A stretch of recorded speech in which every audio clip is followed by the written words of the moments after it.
Olá, bem-vindo a mais um vídeo. Meu nome é Adolfo Euclair e no vídeo de hoje eu vou estar respondendo a pergunta do Thomas Edison do Monte: o grego moderno pode ser usado para o estudo da Bíblia ou tem que ser o koine? Eu estarei respondendo isto, mas antes peço que você se inscreva no canal, assine as notificações para que receba mais vídeos acerca de vários assuntos, né, principalmente concernente a grego e crítica textual do Novo Testamento, e também assuntos bíblicos. Mas também peço que você dê um pulo na descrição desse vídeo, que você encontrará um curso de crítica, um curso de exegese, e encontrará também um curso de bacharel em teologia, tá? E eu cuido do curso de exegese e cuido da parte de exegese também do curso de teologia, ok? Então Deus abençoe seus estudos e acompanhe esse vídeo.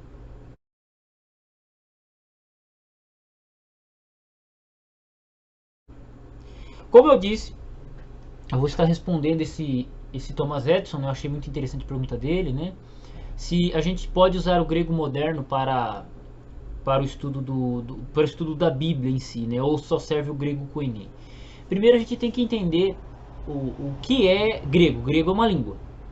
Grego é uma língua.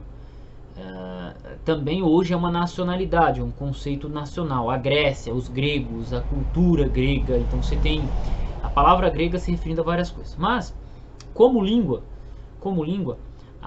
o grego ele é falado há mais de 1000 anos antes de Cristo, praticamente. Né? Você tem lá no ano 1000 antes de Cristo, você tem o linear B, né, que era a forma que era escrito o grego.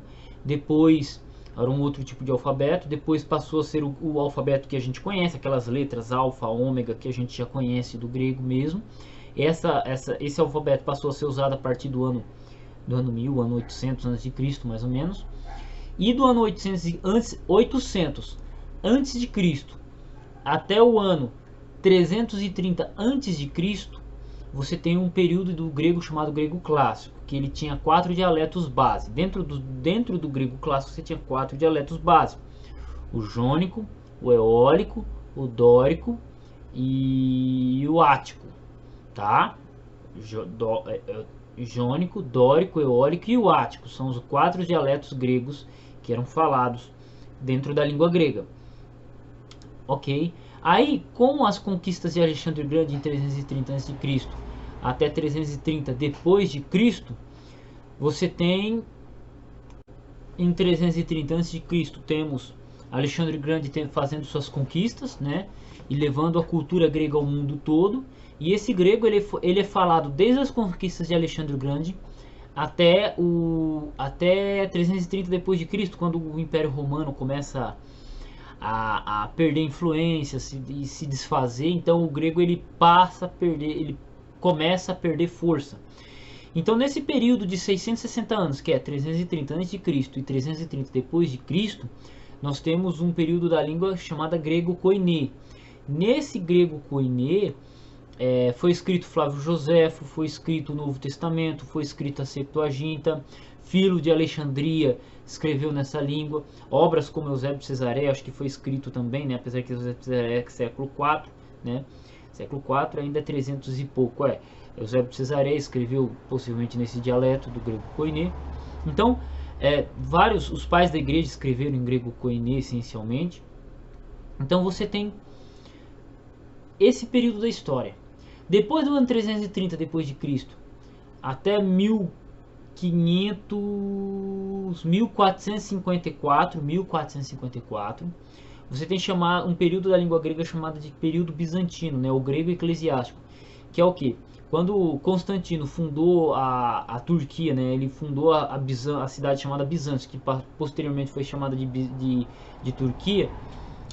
Lá o grego foi falado depois que o grego deixou de ser falado no mundo todo. Lá ele continuou sendo usado, só que ele sofreu algumas alterações, não muitas, e ele passou a ser conhecido como grego bizantino. Por quê? Porque era sediado em Bizâncio. E com a queda do Império Bizantino pelos romanos, né, pelos romanos não, pelos muçulmanos, você tem esse grego bizantino também deixando de ser falado, e você tem outros períodos da língua grega até chegar à língua moderna, o grego moderno. Bom, o que eu quero trazer para você aqui explicando é que cada período da língua você tem significados de palavras, você tem formas de construção de frases e você tem a própria simplificação da língua. No grego clássico você estuda 8 declinações, no grego koiné você estuda 4 essencialmente. Tem a quinta, que seria o vocativo, mas o vocativo essencialmente não é uma declinação do substantivo, né? Mas ele é estudado junto para facilitar o estudo em si. Mas no grego do Novo Testamento você tem já, entre o grego clássico e o grego koiné, que é o grego neotestamentário, né? O Novo Testamento foi escrito no grego koiné, né? É uma pegada do grego koiné com uma forma mais semítica em si. Então você tem uma simplificação. No grego clássico você tinha um troço chamado dual. No grego koiné você já não tem mais um troço chamado dual. O que é dual? Por exemplo, você tem o singular e o plural. O singular ele é único, uma coisa só, uma mão. Se você falasse mãos no plural, você estava dizendo mais de 3, no caso do grego clássico. Se você queria falar duas mãos, aí você usava uma terminação específica chamada dual. Essa terminação dual, que é para duas orelhas, dois olhos, duas mãos, duas pessoas, dois carros, para significar um par, que o hebraico também tem o dual. Essa forma de dizer impar, né, o dual, os pares, ele já não era mais usado no grego koiné. Então, por exemplo, você já tem essa mudança. Você já tem de 8 declinações caindo para 4 essencialmente. Caindo para 4. O vocativo já estava em desuso no Novo Testamento. Né? Você já tem o desuso. Você tem também a mudança de significados. Palavras que no grego clássico tinham significado, no grego koiné já tinham outro significado. Palavras que eram usadas no grego clássico já não eram mais usadas no grego koiné. A forma de construir frases no grego clássico já não era mais usada no grego koiné. Ainda existia um resquício aqui e ali, mas não era padrão, não era, vamos dizer assim, a norma em si. Porque o que era o grego koiné em si? O grego koiné era a língua falada e escrita por pessoas que passaram a ter influência da liderança grega, da liderança de Alexandre o Grande. Então não era a sua língua nativa, mas era uma língua secundária. Então era como se fosse o inglês hoje.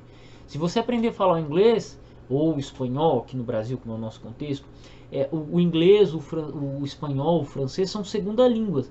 E você não fala tão bem igual um nativo fala. E é isso que é o grego koiné. O grego koiné era uma língua mundial falada por um monte de gente, só que ela era mais simplificada, ela tinha peculiaridades, né, mudanças fonéticas, né, por exemplo, talata, que significa mar ou lago, no grego clássico é escrito talata, no grego koiné é escrito talassa.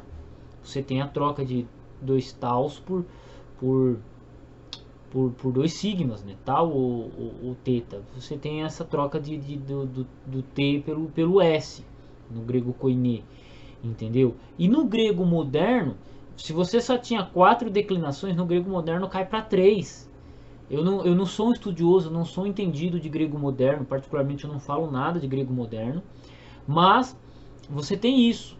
Você tem já aquilo que era 4 declinações no grego koiné, já no grego moderno é 3.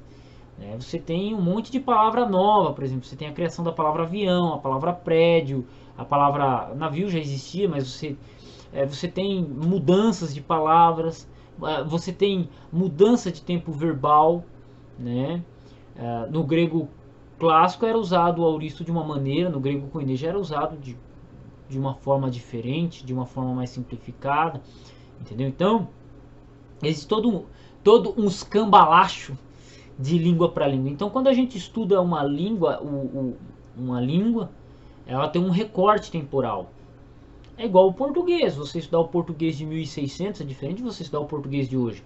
O português da década de 50, 1950 é diferente do português de hoje. Então a gente tem que saber recortar.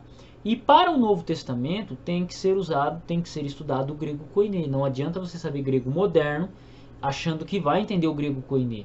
Assim como, por exemplo, não adianta você com o dicionário de grego koiné do Novo Testamento querer traduzir uma obra de grego clássico, entendeu? Ou querer pegar um dicionário de grego clássico e usar para traduzir uma obra de grego koiné, como o Novo Testamento ou qualquer outra obra, entendeu? Então cada língua, cada momento da língua, ela tem que ser estudada com seus respectivos documentos, com seus respectivos dicionários. Vai ter uma obra de grego clássico, é um dicionário de grego clássico. É uma obra da Septuaginta, é um dicionário da Septuaginta. É uma obra do Novo Testamento, tem que ser com um dicionário do Novo Testamento. É grego moderno, é dicionário de grego moderno. E o grego moderno, ele já sofreu influência do inglês, do francês, do alemão, sofreu influência do árabe, entendeu? Então é isso. Então, respondendo a pergunta bem claramente, grego moderno não serve para estudar grego koiné. A forma de pronúncia é diferente, né? A pronúncia do grego koiné, do grego clássico, a maneira reconstituída, ela é diferente da pronúncia do grego moderno. Então, não é porque você sabe grego moderno que você vai chegar na Grécia e não vai morrer de fome. E você acha que vai chegar lá abafando. E não, na verdade não. Lá é outra língua, é outro. O grego moderno é outra língua. Podemos dizer assim que é uma outra língua, né? Se a gente comparar uma língua com a outra. Por mais que seja escrito com o mesmo alfabeto, por mais que ainda tenha palavras da mesma forma, mas elas são diferentes. São duas línguas diferentes. É igual ao hebraico moderno e hebraico bíblico. Não é porque você sabe hebraico bíblico, meia dúzia de palavras no hebraico bíblico, que você vai chegar em Israel, vai chegar lá em Israel pagando de hebraistão. Você chegar lá, o hebraico moderno, ele tem suas diferenças com o hebraico bíblico. Por quê? Porque foi criado palavras, tempos verbais, construções. É normal isso aí. Então, para o estudo do Novo Testamento, tem que ser o grego koiné. Assim como que para o estudo do hebraico bíblico, tem que ser o hebraico bíblico, não é hebraico moderno. Se você sabe hebraico moderno, parabéns, você ainda lê alguma coisa. Se você lê hebraico bíblico, ainda você lê alguma coisa em hebraico moderno, mas não tudo, você não vai entender tudo. Então, é isso, não serve. Espero que esse vídeo tenha sido muito útil, tenha sido respondido o seu questionamento e tamo junto no campo de batalha.